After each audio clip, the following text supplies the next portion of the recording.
Hello বন্ধুরা, এখন আমি দুটো ট্রেলারের রিয়াকশন দেবো। তো প্রথম যদি তামিল সিনেমা বিদয়ামুর্চিজির ট্রেলারের কথা বলি, যেখানে লিড রোলে আছে হলো অজিত কুমার, সঙ্গে তৃষা থাকবে, এখন অর্জুন সর্জা থাকবে, রেজিনা ক্যাসেন্ড্রা, এবং এই সিনেমার মিউজিক দিয়েছিল অনিরুদ্ধ। তো কেমন হলো এই ট্রেলারটা?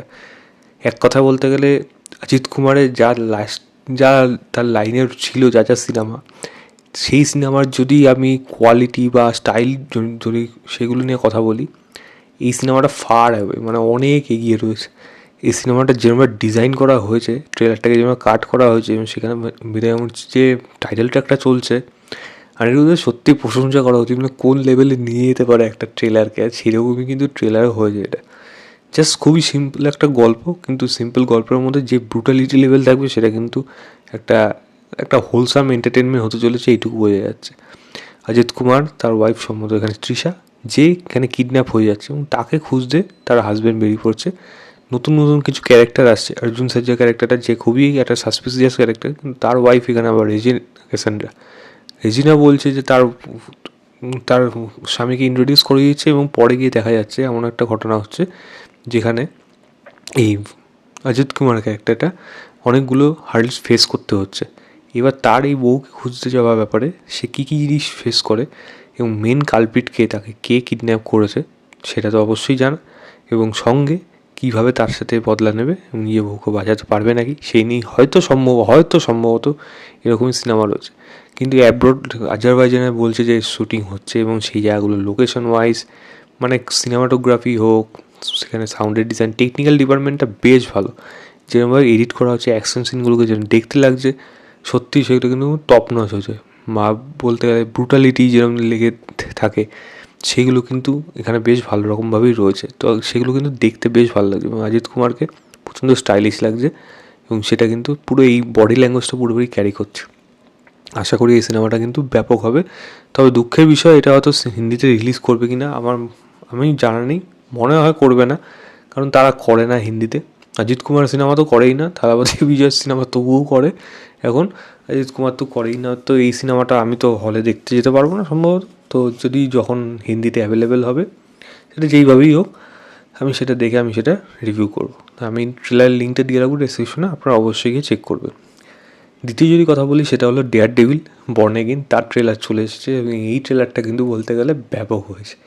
ডেয়ার ডেভিল মানে প্রত্যেকটা মানুষের, ডিসি হোক বা মার্বেল হোক, মানে হার্ডকোর ডিসি ফ্যানরাও কিন্তু ডেয়ার ডেভিলকে ভালোবাসে, কারণ সেরকমই একটা ক্যারেক্টার এবং সেরকমই একটা গল্প ছিল কিন্তু ডেয়ার ডেভিলের সিরিজগুলো।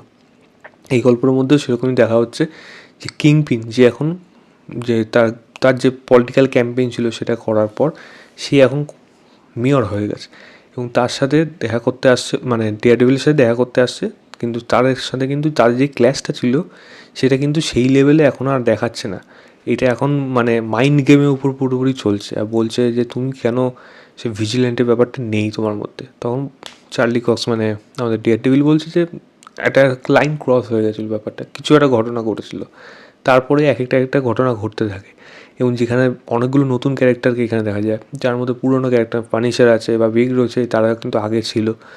এখানে নতুন করে মিউজকে দেখা যাবে, যে ব্লাড নিয়ে পেন্টিং করে, যাকে কিংপিনে একটা পেন্টিংও করতে দেখতে পারবেন। তো রয়েছে সঙ্গে এখানে হোয়াইট টাইগারকে দেখা যাবে। তো সেইগুলো অনেকগুলো ক্যারেক্টার আছে। মিউজ কিন্তু নেগেটিভ ক্যারেক্টার, হোয়াইট টাইগার খুব সম্ভবত একটা পজিটিভ সাইডই থাকবে যতদূর আমার মনে হয়। এবার দেখা যাক সেগুলো কীরকমভাবে প্রেজেন্ট করে। এবং এই মাঝখানে ম্যাট ম্যাডক এবং তার টিম, মানে ক্যারেন পেজ এবং ফেগি, যে এরা যে তিনজন রয়েছে, তো ল ফার্মটা সেটা কীভাবে তারা এস্টাবলিশ থাকে নাকি, বা এদের কারোর সাথে কোনো প্রবলেম গণ্ডগোল হয় নাকি। একটা জায়গায় দেখা যায় মানে ডেয়ার ডেভিল একজনকে কোলে করে নিয়ে আসছে, সেটা কি ফেগি, মানে সে কি মারা যাবে, অনেক কিছুই ঘটতে পারে নাকি, ক্যারেন পেজ বা মানে সেই মেয়েটি মারা যাবে, যে কেউ হতে পারে। আরও একটা নতুন ইন্টারেস্ট আসছে, একটি মেয়ে, তার সাথে যে খুবই বড়লোক ঘটে, এবং খুব সম্ভবত কমিক্সের মধ্যে এই ঘটনাগুলো ছিল, যে এই মেয়েটি হলো ম্যাট ম্যাডকের লাভ ইন্টারেস্ট হিসাবে উইকিপিডিয়া বলছে। বাট কমিক্সেও দেখা গেছিলো, হ্যাঁ এটা ছিল, একটা সম্পর্ক মতো ছিল।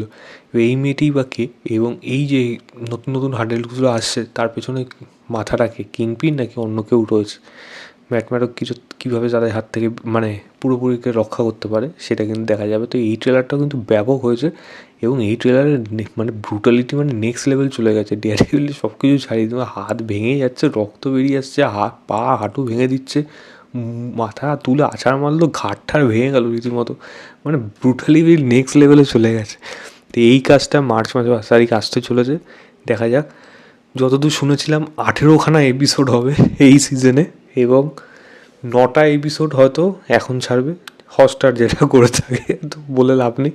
তো 9টা ছাড়বে, 9টা আবার হয়তো সেপ্টেম্বর মাস বা কোনো সময় হয়তো নিয়ে আসবে, ওদের তো কোনো এরকম ঠিক নেই, সেরকমভাবে আনবে। তো দেখা যাক কীরকম হয়। আমি এটার ট্রেলারের লিঙ্কটাও ডিসক্রিপশনে দিয়ে রাখবো, আপনারা অবশ্যই গিয়ে চেক করবেন।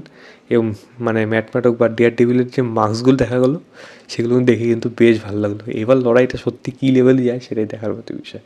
যাই হোক, আপনার ট্রেলারগুলো দেখুন, দেখে জানাবেন আপনাদের কেমন লেগেছে। তো এই ছিল আমার ওভারঅল ট্রেলার রিয়াকশন উইথ আমার রুচি এবং ডেয়ারডেভিল বর্ণাকে নিয়ে। ভিডিওটা ভালো লাগে লাইক শেয়ার, চ্যানেলটাকে অবশ্যই সাবস্ক্রাইব করে দেবেন। বাই।